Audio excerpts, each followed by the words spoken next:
Liverpool, Manchester United, alors c'est clair, sur le papier l'affiche est exceptionnelle, surtout quand on regarde l'histoire des deux clubs. Maintenant je pense que les dernières années des Reds ont clairement pris le dessus. Liverpool se qualifie pour la suite. Aujourd'hui, dernier quart de finale, on se dirige en Italie. Juventus ou Inter Milan, rendez-vous l'équipe dans l'onglet communauté de la chaîne. L'équipe, j'espère que vous allez bien. Aujourd'hui on se retrouve avec un peu de retard pour l'actu foot de la semaine, l'actu foot du week-end, même j'ai envie de dire. Beaucoup de choses à dire sur les 5 grands championnats européens. On va se consacrer au nôtre, évidemment il a beau être le seul à ne pas avoir repris et pourtant ça bouge beaucoup les Marseillais pour confirmer dans les commentaires. Effectivement la rumeur est toujours présente et bien plus concrète que la précédente concernant le rachat. Puis bon aussi finalement ces derniers jours marque la fin de carrière de nombreux de joueurs. Jallet, 36 ans par exemple, qui est passé par Lorient, Lyon, Paris ou encore Amiens.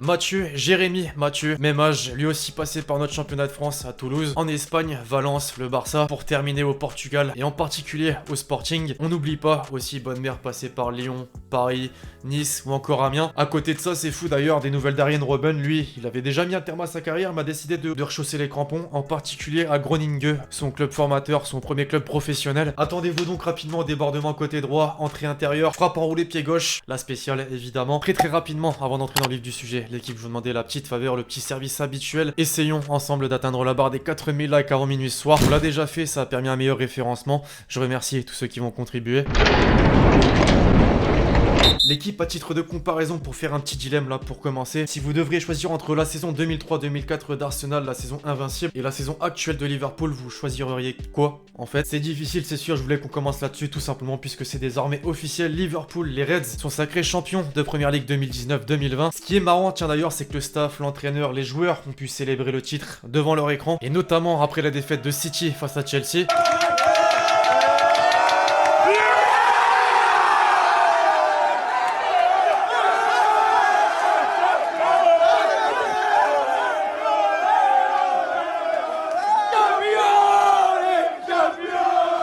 Maintenant voilà, je pense que même si tu n'es pas supporter de Liverpool, tu ne peux qu'apprécier ce qu'ils ont montré depuis le début de la saison. En termes de statistiques, juste là c'est quand même 86 points de prix sur 93 possibles, 21 buts encaissés, 16 clean sheets. Et puis bon, champion d'Angleterre à la 31e journée avec 23 points d'avance sur le deuxième. Monstrueux, voilà tout simplement. Pendant ce temps, le championnat n'est pas fini et quelques Français ont fait parler. Lacazette par exemple avec Arsenal qui a trouvé une nouvelle façon de cirer le banc, j'aime bien l'idée avec le parapluie. Martial lui avec Manchester United s'est offert le premier triplé de sa carrière professionnelle avec de vrais buts d'ailleurs de numéro 9 concernant le classement maintenant. Liverpool donc avec 86 points est d'ores et déjà champion. City a perdu mais toujours deuxième avec 8 points d'avance sur Leicester. Tout peut encore se jouer donc pour la 3e place. On parle de champion, tiens justement on peut se diriger en Allemagne puisque la Bundesliga est désormais terminée. Le Bayern qui était déjà champion à l'avant-dernière journée a pu fêter son titre. Quant au classement il y avait des choses intéressantes à suivre. Déjà dans le bas du classement en particulier puisque le Werder a réussi à arracher une place de barragiste durant cette toute dernière journée de championnat. Düsseldorf s'est donc fait chipper sa place. Concernant le haut de classement, pas de gros changements, mais on peut citer tout de même la lourde défaite de Dortmund à domicile, 4 buts à 0, avec un quadruplé en plus d'un certain Kramaric. Si nos Français faisaient parler en Première Ligue, un autre lui fait parler en Espagne. Benzema hier réalisé une passe D magistrale pour Casemiro. La talonnade finalement peut-être du titre, étant donné qu'il a permis le seul but de la rencontre de prendre les 3 points. Et de l'autre côté, pendant ce temps, le Barça a buté avec un match nul face au Celta Vigo, 2 buts partout. Pour Griezmann, c'est toujours plus compliqué. Sur les 7 derniers matchs, il a inscrit 0 but. Et même pire que ça, sur la globalité de la saison, il a inscrit moins de buts qu'un certain Sergio Ramos.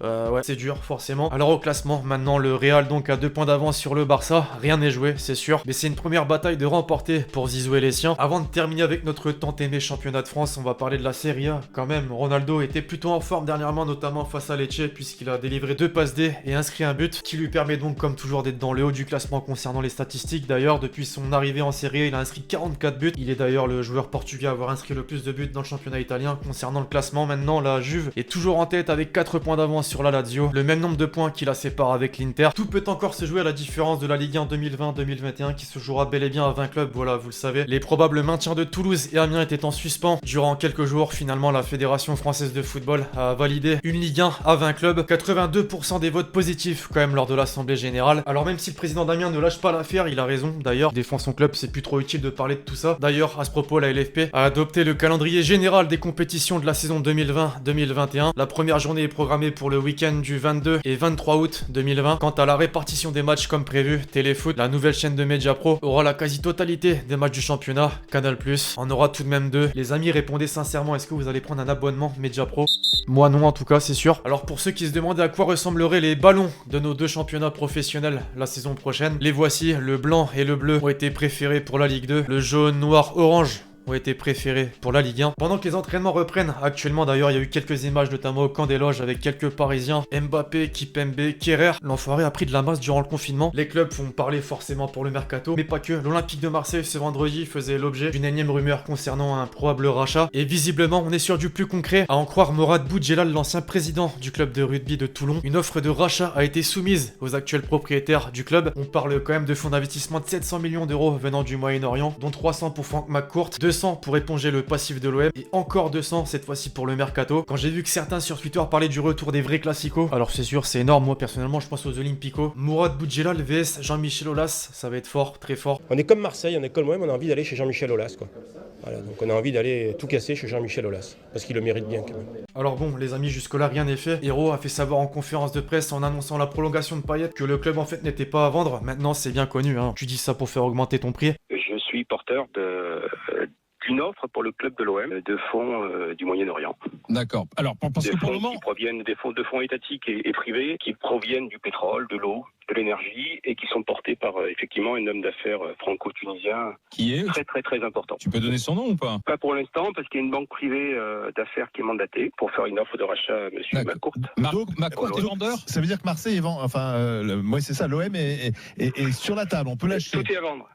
Et moi j'ai été approché il y a quelque temps et j'ai donné mon accord sur ce projet, puisque le projet de Toulon était mort-né. D'accord.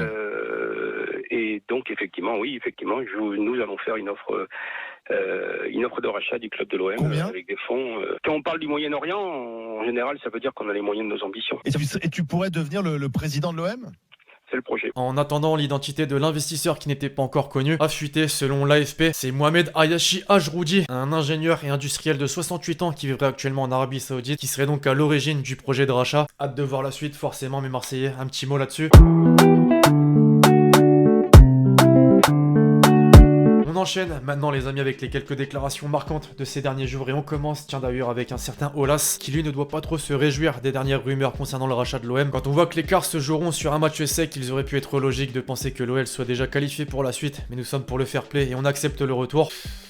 Mathieu Bonnemer qui a mis un terme à sa carrière, mon rêve c'est de jouer au PSG et quand ça arrive j'y vais, je suis monté à Paris, je ne me suis pas entraîné pendant une semaine, j'ai pris des amendes et quand le président Aulas m'a appelé, je lui ai dit c'est le PSG où j'arrête le foot. Ah pour le convaincre je pense que tu dois aller dans les extrêmes, réellement. Rudy Garcia, désormais à Gilles j'ai donné, c'est bon il m'a fait une saison énorme à l'OM l'année où on est allé en finale de Coupe d'Europe, après il nous a fait ce qu'Adil peut faire de temps en temps quoi. C'est devenu un people et plus un joueur de foot. Bon faut dire aussi il a pas dû apprécier sa petite reconversion dans le streaming. Claude Puel sur la saison prochaine, tous mes gardiens sont au courant de la situation si Stéphane Ruffier éprouve des difficultés à rester second. Nous étudierons toutes les possibilités le concernant. Le CRS en prend un coup à son ego. Wayne Rooney sur Klopp, déjà champion d'Angleterre, il dit qu'il est impossible pour un club de dominer comme United l'a fait, mais il a tort. Il existe un moyen simple pour Liverpool de le faire, laisser Klopp continuer indéfiniment. Comment détester ce coach aussi en même temps? En parlant de coach, tiens, Pep Guardiola, Liverpool a joué chacun de ses matchs comme s'il s'agissait de sa dernière chance. Liverpool a été fantastique de régularité pendant toute la saison. Nous avons laissé échapper des points en début de saison, pas eux. L'humilité et le respect, c'est bien connu chez les plus grands entraîneurs. Sergio Ramos sur les critiques et l'arbitrage, le Real avantagé par l'arbitrage. Ce bruit doit cesser, comme si l'on devait notre place de leader aux arbitres. Il faut que les gens arrêtent de s'imaginer des choses, ça se tient. À propos de lui, tiens justement Zizou, Sergio Ramos est un joueur d'ici, il est au club depuis de nombreuses années, il doit prendre sa retraite ici, je le pense et je le dirai toujours. Espérons, de toute façon c'est d'ores et déjà une légende du club. Toujours lui qui a le même avis que son joueur, ça me dérange au final qu'on ne parle que d'une chose sur les arbitres, ça donne l'impression que nous n'avons rien fait sur le terrain, ceux qui disent ça, nous ne les contrôlerons pas. Nous avons gagné sur le terrain, c'est une victoire méritée. Encore une fois, pour terminer Schneider, au Real je ne me suis pas rendu compte que je me laissais avoir par la vie nocturne madrilène, je dépensais des milliers d'euros, mon mariage a volé en éclats, je ne voyais plus mon fils, la bouteille de vodka est alors devenue ma meilleure amie,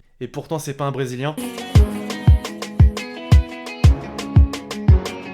Comme d'habitude, maintenant les pépites qui ont circulé dans ma TL sur Twitter, il y a du Casa, il y a du CM de Winamax, obligatoire, et aussi un peu de hashtag vente OM.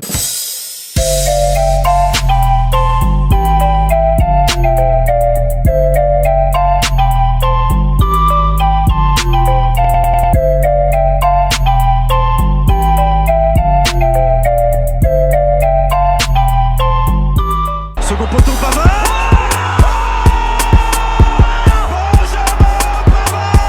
Alors bon, les l'équipe, là je peux vous le dire, c'est formel, les championnats ont bel et bien repris. Et même sans la Ligue 1, je vous apprends rien d'ailleurs, il y a du spectacle.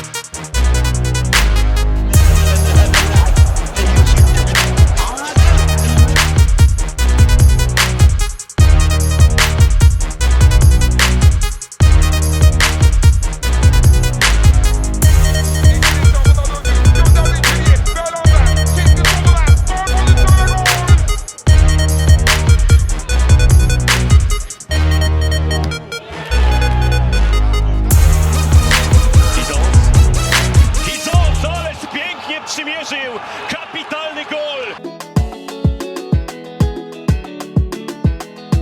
Enfin, pour conclure votre question avec l'hashtag Hélène, penses-tu que Thauvin va partir cet été? Clairement difficile à dire, on a vu que dernièrement l'OM a dévoilé sa valeur qui se situe maintenant aux alentours des 20 millions d'euros, ça a quand même bien chuté depuis quelques années, mais on sait aussi maintenant qu'il y a une rumeur de rachat du club, et donc tout peut se passer encore, et je pense véritablement qu'il ne quitterait pas le club si réellement il y avait un rachat. À voir ce qui va se passer, mais j'assure mon dernier avis pour l'instant. Bref, voilà l'équipe, c'est tout pour l'épisode Actu Foot du jour, j'espère vraiment que vous l'avez kiffé, je compte sur vous et c'est le cas pour lâcher le gros pouce bleu. N'oubliez pas le commentaire avec votre question, plus l'hashtag Hélène pour le prochain épisode, puis d'ici là on se retrouve très vite sur la chaîne pour de nouvelles vidéos, c'était Lexti. Ciao.